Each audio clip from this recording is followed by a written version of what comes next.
कहा जाता है कि राजनीति में महिलाओं का रास्ता नेताओं के बिस्तर से होकर निकलता है। ये बिल्कुल सच बात है और आज मैं बहुत सारे खुलासे करूंगी, अपने जीवन से रिलेटेड भी करूंगी।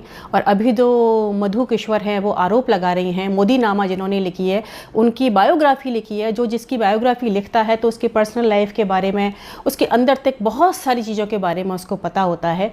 तो आज वो इस बात को खुलासे कर रही हैं कि ऐसा है, तो मैं समझती हूँ कुछ ना कुछ सच ही होगा उसमें, गलत तो वो नहीं बोलेंगी।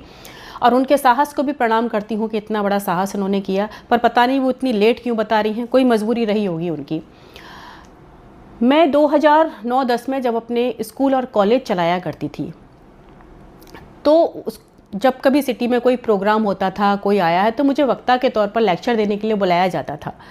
एक बार महिला दिवस का कार्यक्रम था, मंत्री भी आए हुए थे और मुझे मुख्य वक्ता के तौर पर वहाँ बुलाया था। मैं वहाँ गई, मैंने अपना लेक्चर दिया। उसके बाद जिन्होंने ये आयोजन किया था उनको उस मंत्री ने फ़ोन करके बोला कि एक बार हमारी उन मैडम से मीटिंग करा दो, हम उनको राजनीति में लाना चाहते हैं। उन्होंने मुझे कहा कि मैडम वो आपसे मिलना चाहते हैं।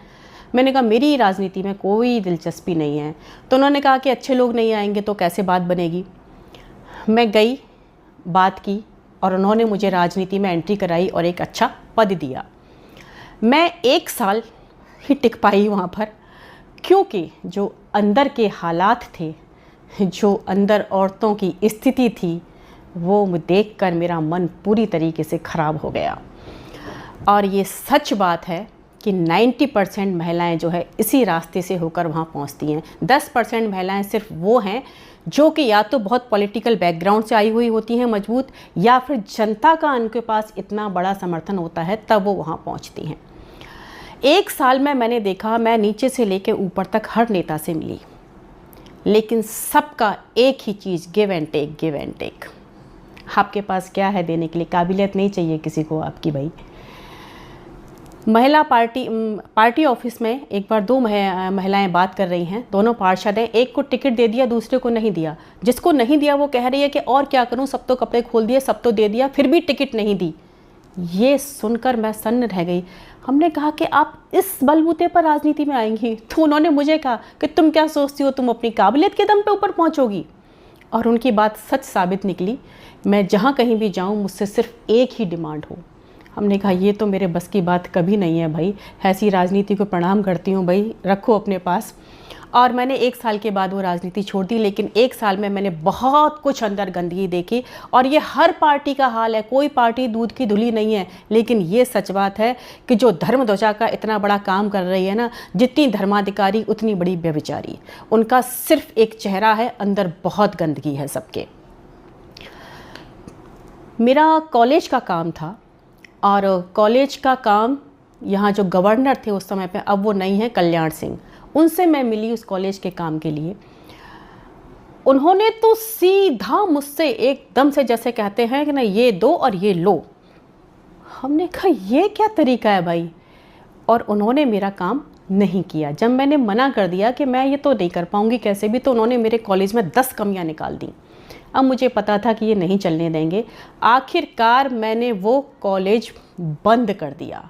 तो ये यहाँ की एक सड़ी हुई राजनीति का हिस्सा है।